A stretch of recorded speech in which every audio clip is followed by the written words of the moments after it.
Located south of Rice Lake, on the eastern edge of the Oak Ridges Moraine, Alderville First Nations Black Oak Savanna and Tallgrass Prairie is the largest single remaining parcel of its kind in east central Ontario. Grasslands are some of the most endangered ecosystems in North America.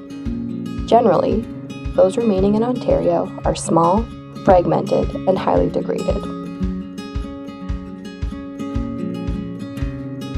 Several factors lead to the destruction of these habitats, including fire suppression, agriculture, development, invasion of non-native species, inappropriate recreational use, and woody encroachment.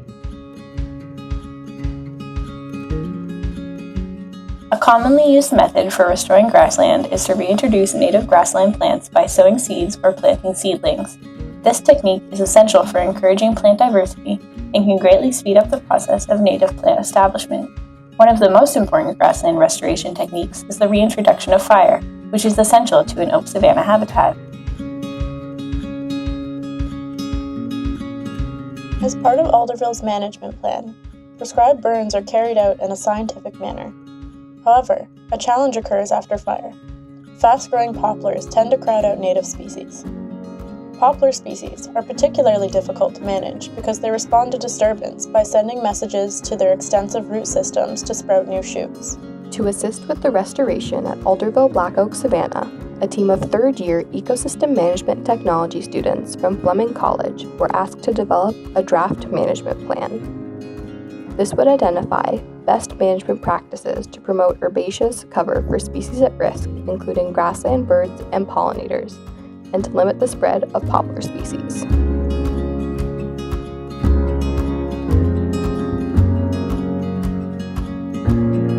After mapping the locations of desirable plant species like New Jersey tea and the less desirable poplars, management areas were identified. The team then targeted poplar groves using a method combining manual cutting with the application of herbicide on the cut stems. This, in addition to the Savanna staff's planting of native grassland plant species, will help maximize the amount of open grassland, providing an abundance of habitat for species at risk.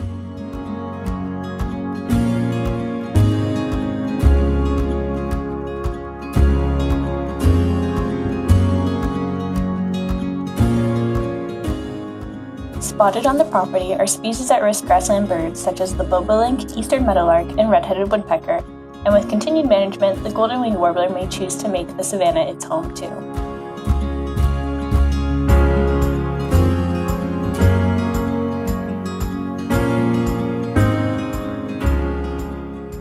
Diversity is the key for a successful management plan at Alderville Black Oak Savanna. Promoting the growth of host plants like New Jersey tea and wild lupine will provide ideal habitat for species at risk pollinators and grassland birds, which can be achieved through management involving prescribed burns, mechanical intervention, and herbicide application. Prescribed burns should take place over a period of 2 to 3 years during the summer months at 10-year intervals, but the frequency and location of burns should be adjusted based upon the degree of woody encroachment observed. Decreasing the encroachment of poplars is best done with stem cutting and then treating the stems with herbicide. This strategy can be used any time of the year, but to be most effective, poplars should be targeted in late summer before suckers have time to sufficiently prepare for the cold winter months, or throughout the winter when they're less active. To improve biodiversity at Alderville Black Oak Savanna, a dynamic management plan that emphasizes looking at the ecosystem as a whole rather than just one part is the right fit.